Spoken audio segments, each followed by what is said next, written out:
Chronicles chapter 7. The sons of Issachar were Tola, Puah, Jashub, and Shimron, 4 in all. The sons of Tola were Uzai, Rephaiah, Jeriel, Jemaiah, Jibsam, and Shemuel, heads of their father's house. The sons of Tola were mighty men of valor in their generations. Their number in the days of David was 22,600.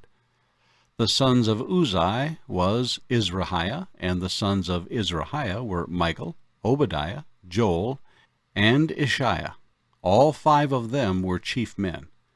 And with them, by their generations, according to their fathers' houses, were 36,000 troops ready for war, for they had many wives and sons.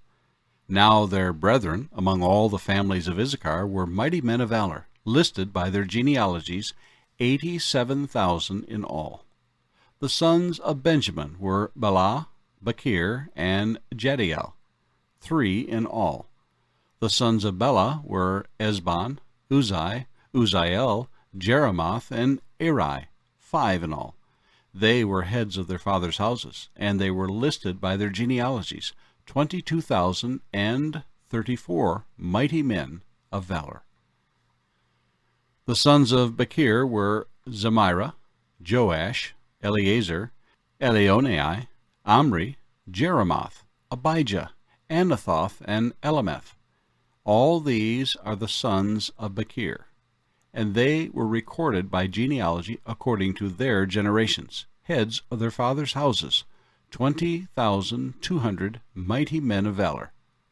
The sons of Jediel were Bilhan, and the sons of Bilhan were Jush, Benjamin, Ehud, Shaniah, Zathan, Tarshish, and Ahishahar. All these sons of Jediel were heads of their fathers' houses. There were 17,200 mighty men of valor, fit to go out for war and battle. Shupham and Hupim were the sons of and Hushim was a son of Ahir. The sons of Naphtali were Jaziel, Ganai, Jazir, and Shalom, the sons of Bilhah. The descendants of Manasseh, his Syrian concubine, bore him Machir, the father of Gilead, the father of Azrael. Machir took as his wife the sister of Hupim and Shupim, whose name was Maacah. The name of Gilead's grandson was Zelophehad, but Zelophehad begot only daughters. Maacah, the wife of Machir, bore a son, and she called his name Peresh. The name of his brother was Sheresh, and his sons were Ulam and Rakem. The son of Ulam was Badan. These were the descendants of Gilead, the son of Machir, the son of Manasseh. His sister, Hamaleketh, bore Ishhad, Abiezer, and Malah. And the sons of Shemida were Ahian, Shechem, Lekai, and Aniam. The sons of Ephraim were Shuthelah, Bered his son, Tahath his son, Eladah his son, Tahath his son, Zabad his son, Shuthelah his son, and Ezer and Eliad. The men of Gath who were born in that land killed them because they came down to take away their cattle. Then Ephraim their father mourned many days, and his brethren came to comfort him. And when he went in to his wife, she conceived and bore a son, and he called his name Beriah, because tragedy had come upon his house. Now his daughter was Shirah, who built Lower and Upper Beth-Horon and Uzen-Shirah. And Rapha was his son, as well as Resheph, and Talah his son, Tahan his son, Laadan his son, Ammihud his son, Elishama his son, Nun his son, and Joshua his son.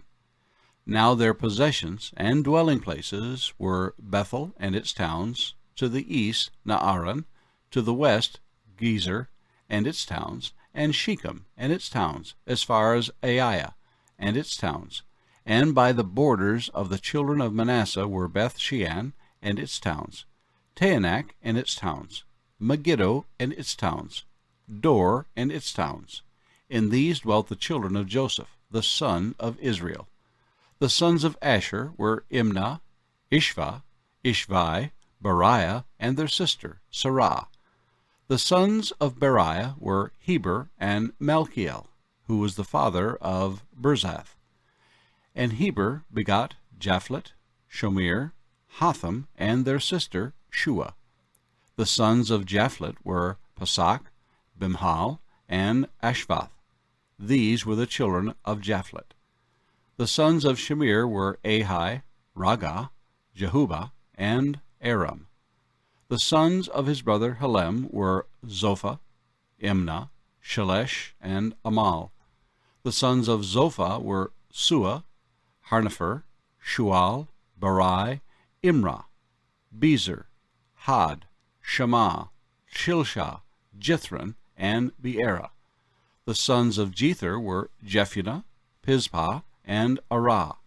The sons of Ulah were Arah, Hanael, and Raziah. All these were children of Asher, heads of their fathers' houses, choice men, mighty men of valor, chief leaders, and they were recorded by genealogies among the army fit for battle. Their number was 26,000. 1 Chronicles chapter 8. Now Benjamin begot Bela his firstborn, Ashbel the second, Ahara the third, Nahah the fourth, and Rapha the fifth. The sons of Bela were Adar, Gera, Abihud, Abishua, Naaman, Ahoah, Gera, Shephuphan, and Haram. These are the sons of Ehud, who were the heads of the fathers' houses of the inhabitants of Geba, and who forced them to move to Manahath. Naaman, Ahijah, and Gera, who forced them to move. He begot Uzzah and Ahihud. Also Shaharaim had children in the country of Moab, after he had sent away Husham and Baara his wives. By Hadesh his wife he begot Jobab, Zabiah, Misha, Malcolm, Juz, Sakiah, and Mirmah. These were his sons, heads of their fathers' houses.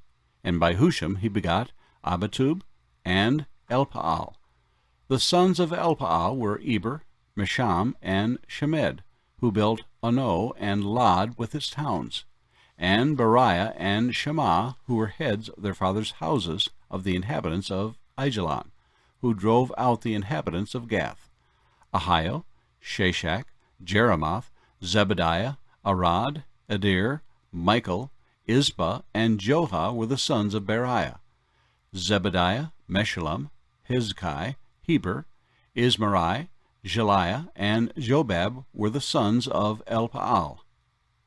Jakim, Zikri, Zabdi, Elonai, Zelethai, Eliel, Adai, Beriah, and Shimrath were the sons of Shimei.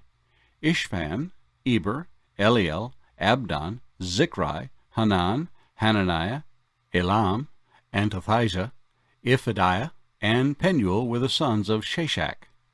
Shamsharai, Shahariah, Athaliah, Jaashiah, Elijah, and Zikri were the sons of Jeroham.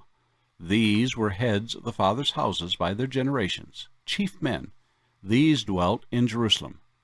Now the father of Gibeon, whose wife's name was Maacah, dwelt at Gibeon.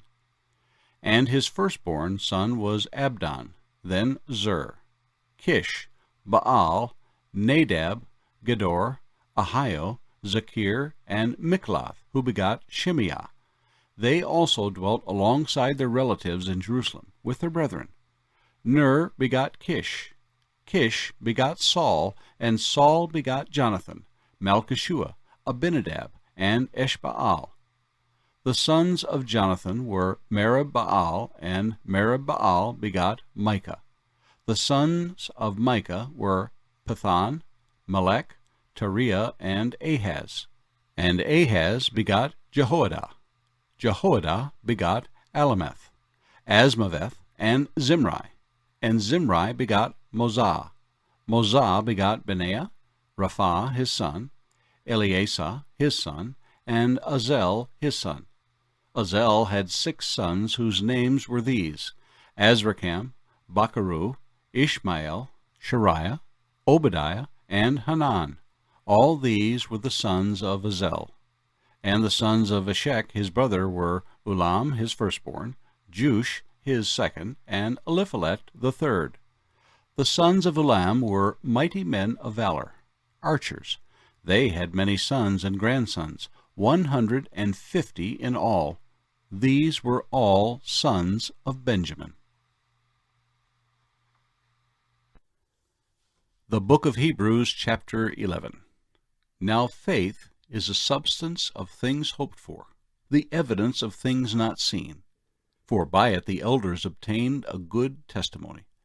By faith we understand that the worlds were framed by the word of God, so that the things which are seen were not made of things which are visible. By faith Abel offered to God a more excellent sacrifice than Cain, through which he obtained witness that he was righteous, God testifying of his gifts, and through it he, being dead, still speaks. By faith Enoch was taken away so that he did not see death, and he was not found because God had taken him. For before he was taken, he had this testimony, that he pleased God. But without faith it is impossible to please him. For he who comes to God must believe that he is, and that he is a rewarder of those who diligently seek him.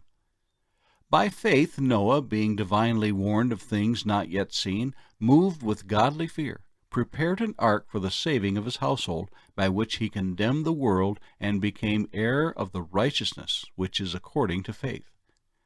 By faith Abraham obeyed when he was called to go out to the place which he would receive as an inheritance, and he went out, not knowing where he was going.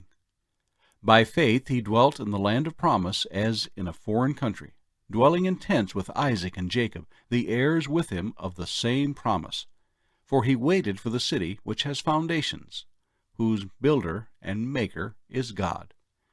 By faith Sarah herself also received strength to conceive seed, and she bore a child when she was past the age, because she judged him faithful who had promised. Therefore from one man, and him as good as dead, were born as many as the stars of the sky in multitude, innumerable as the sand which is by the seashore. These all died in faith, not having received the promises, but having seen them afar off, were assured of them, embraced them, and confessed that they were strangers and pilgrims on the earth. For those who say such things declare plainly that they seek a homeland. And truly, if they had called to mind that country from which they had come out, they would have had opportunity to return. But now they desire a better, that is, a heavenly country. Therefore God is not ashamed to be called their God, for he has prepared a city for them. By faith Abraham, when he was tested, offered up Isaac, and he who had received the promises offered up his only begotten son, of whom it was said, "In Isaac your seed shall be called," concluding that God was able to raise him up, even from the dead, from which he also received him in a figurative sense. By faith Isaac blessed Jacob and Esau concerning things to come. By faith Jacob, when he was dying, blessed each of the sons of Joseph, and worshipped, leaning on the top of his staff. By faith Joseph, when he was dying, made mention of the departure of the children of Israel, and gave instructions concerning his bones. By faith Moses, when he was born, was hidden 3 months by his parents, because they saw he was a beautiful child, and they were not afraid of the king's command. By faith Moses, when he became of age, refused to be called the son of Pharaoh's daughter, choosing rather to suffer affliction with the people of God than to enjoy the passing pleasures of sin, esteeming the reproach of Christ greater riches than the treasures in Egypt, for he looked to the reward. By faith he forsook Egypt, not fearing the wrath of the king, for he endured as seeing him who is invisible. By faith he kept the Passover and the sprinkling of blood, lest he who destroyed the firstborn should touch them. By faith they passed through the Red Sea as by dry land, whereas the Egyptians, attempting to do so, were drowned. By faith the walls of Jericho fell down after they were encircled for 7 days. By faith the harlot Rahab did not perish with those who did not believe, when she had received the spies with peace. and what more shall I say? For the time would fail me to tell of Gideon and Barak and Samson and Jephthah, also of David and Samuel and the prophets, who through faith subdued kingdoms, worked righteousness, obtained promises, stopped the mouth of lions, quenched the violence of fire, escaped the edge of the sword, out of weakness were made strong, became valiant in battle, turned to flight the armies of the aliens. Women received their dead raised to life again. Others were tortured, not accepting deliverance, that they might obtain a better resurrection. Still others had trial of mockings and scourgings, yes, and of chains and imprisonment. They were stoned, they were sawn in two, they were tempted, were slain with a sword. They wandered about in sheepskins and goatskins, being destitute, afflicted, tormented, of whom the world was not worthy. They wandered in deserts and mountains, in dens and caves of the earth. And all these, having obtained a good testimony through faith, did not receive the promise, God having provided something better for us, that they should not be made perfect apart from us. The Book of Job, chapter 13. Behold, my eye has seen all this, my ear has heard and understood it. What you know, I also know. I am not inferior to you, but I would speak to the Almighty, and I desire to reason with God. But you forgers of lies, you are all worthless physicians. Oh, that you would be silent, and it would be your wisdom. Now hear my reasoning, and heed the pleadings of my lips. Will you speak wickedly for God, and talk deceitfully for him? Will you show partiality for him? Will you contend for God? Will it be well when he searches you out? Or can you mock him as one mocks a man? He will surely rebuke you if you secretly show partiality. Will not his excellence make you afraid, and the dread of him fall upon you? Your platitudes are proverbs of ashes. Your defenses are defenses of clay. Hold your peace with me, and let me speak. Then let come on me what may. Why do I take my flesh in my teeth, and put my life in my hands? Though he slay me, yet will I trust him. Even so, I will defend my own ways before him. He also shall be my salvation, for a hypocrite could not come before him. Listen carefully to my speech, and to my declaration with your ears. See now, I have prepared my case. I know that I shall be vindicated. Who is he who will contend with me? If now I hold my tongue, I perish. Only two things do not do to me. Then I will not hide myself from you. Withdraw your hand far from me, and let not the dread of you make me afraid. Then call, and I will answer. Or let me speak, then you respond to me. How many are my iniquities and sins? Make me know my transgression and my sin. Why do you hide your face, and regard me as your enemy? Will you frighten a leaf driven to and fro? And will you pursue dry stubble? For you write bitter things against me, and make me inherit the iniquities of my youth. You put my feet in the stocks, and watch closely all my paths. You set a limit for the soles of my feet. Man decays like a rotten thing, like a garment that is moth-eaten.